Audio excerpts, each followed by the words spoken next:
একটা ব্যক্তি সে বুঝতে পারে সে পাপ করলে ভালো থাকতে পারে না, সে চায় সে আর পাপ করবে না, সে চায় আল্লাহর পথে যেতে, সে চায় 5 ওয়াক্ত নামাজ পড়তে, সে চায় ভালো মানুষের মতো থাকতে, সে একটু শান্তি চায়, সে তার অগোছালো জীবন থেকে বের হতে চায়, সে যে পাপ করে সবকিছু বাদ দিতে চায়, কিন্তু এরপরও মানুষের ধোঁকা, নিজের পরিবেশ, শয়তানের ধোঁকা, নিজের নফসের ধোঁকা, এই সবকিছু মিলে পাপ করে ফেলে। জানেন, এরকম অনেক ব্যক্তি আছে যারা এই অবস্থার মধ্যে আছে যে সে পাপ করতে চায় না,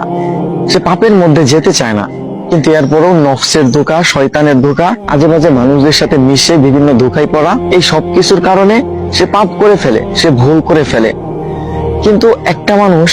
সে যখন ভুল করবে, আবার তওবা করবে, আবার ভুল করবে, আবার তওবা করবে, এই মানুষটা যদি এইভাবে চালায় যাইতে থাকে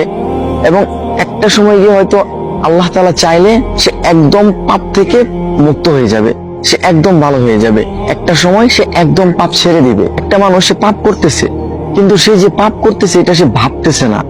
এটা ভুলটাকে সে ভুল মনে করতেছে না, পাপটাকে সে পাপ মনে করতেছে না, সে একটা খারাপ কাজ করতেছে, সে পাপ করতেছে, তার কাছে মনে হচ্ছে না যে এটা ভুল, এটা খারাপ, এটা পাপ, আল্লাহ তাআলা এটা অপছন্দ করেন, আল্লাহ তাআলা এটা থেকে দূরে থাকতে বলছে।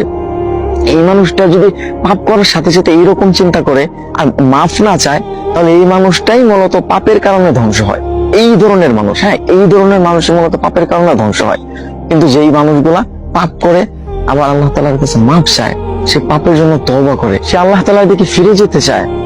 এই ধরনের মানুষ ইনশাআল্লাহ একটা সময় গিয়ে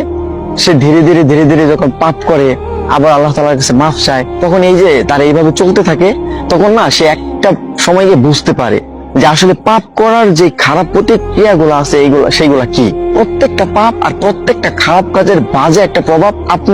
আপনার জীবনের উপর পড়বেই পড়বে। সুতরাং আপনি পাপ করতেছেন, আপনি ভুল করতেছেন, আপনি ভালো হতে চাচ্ছেন,